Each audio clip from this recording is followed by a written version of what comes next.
Dear students, so இப்போ உங்களுக்கு காமிச்சிருக்கிறது என்ன அப்படின்னா ஒரு அலகுக்கூடு. இதை எளிய கனசதுர அலகுக்கூடு அப்படின்னு சொன்னால், ஸோ இந்த இடத்துல வந்து 8 மூலைகள் இருக்கு இல்லையா, 8 மூலைகள் இருக்கு இல்லையா, அந்த 8 மூலைகள்லையும் ஒவ்வொரு அணுக்கள் இருக்கும். 1 2 3 4 5 6 7 8 8 அணுக்கள் இருக்கும். இது வந்து சிம்பிள் கியூபிக்.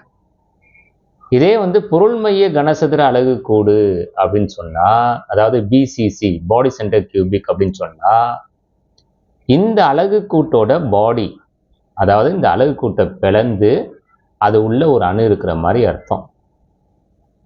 இங்க போறது ஃபேஸ்ன்னு சொல்லுவாங்க. அது வெளியில இருக்கும்போது, உள்ள இருக்கும்போது பாடி. அப்ப உள்ள ஒரு அணு இருக்கு. இப்ப ஒரு விஷயம் உங்களுக்கு தெரியும். மூலையில் இருக்கக்கூடிய ஒரு அணுவை 8 அலகுக்கூடுகள் பங்கிட்டு கொள்ளுது. மொத்தம் எத்தனை மூலைகள் இருக்குன்னா 8 மூலைகள் இருக்குன்னு தெரியும். அதே மாதிரி இந்த பாடியில் இருக்கக்கூடிய ஒரு அணுவை இந்த ஒரு அலகுக்கூடு மட்டும்தான் பங்கிட்டு கொள்ளும். இருக்கக்கூடிய பாடியோட எண்ணிக்கை வந்து 1. ஸோ இங்கேயும் எனக்கு ஆன்சர் வந்து 1ன்னு வரும், இங்கேயும் எனக்கு ஆன்சர் வந்து 1ன்னு வரும். ஸோ 1 + 1ஓட ஆன்சர் என்ன வரும்? 2ன்னு வரும். சரிங்களா?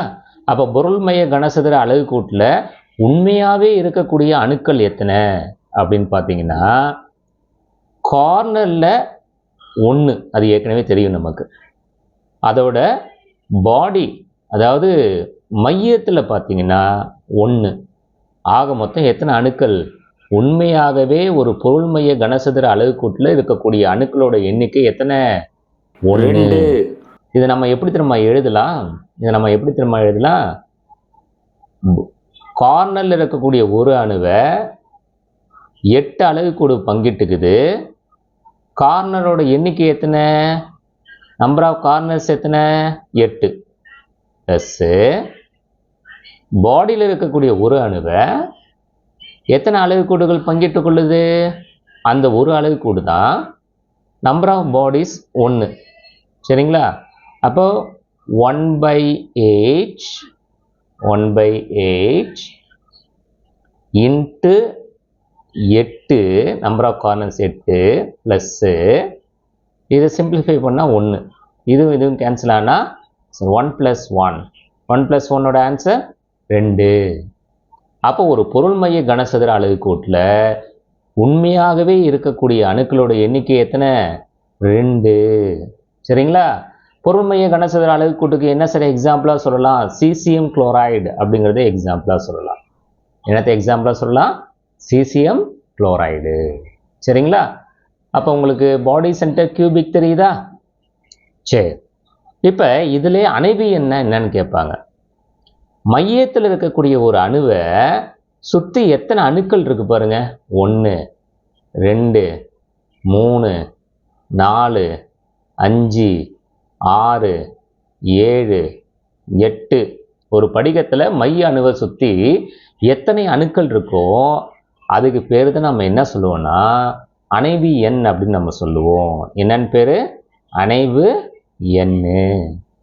அப்போ ஒரு பாடி சென்டர் கியூபிக்கில், அதாவது பொருள்மைய கனசதுர அலகுக்கூட்டில் மொத்த அணுக்களோட எண்ணிக்கை, அதாவது உண்மையாகவே ஒரு பிசிசியில் இருக்கக்கூடிய அணுக்களோட எண்ணிக்கை எத்தனை?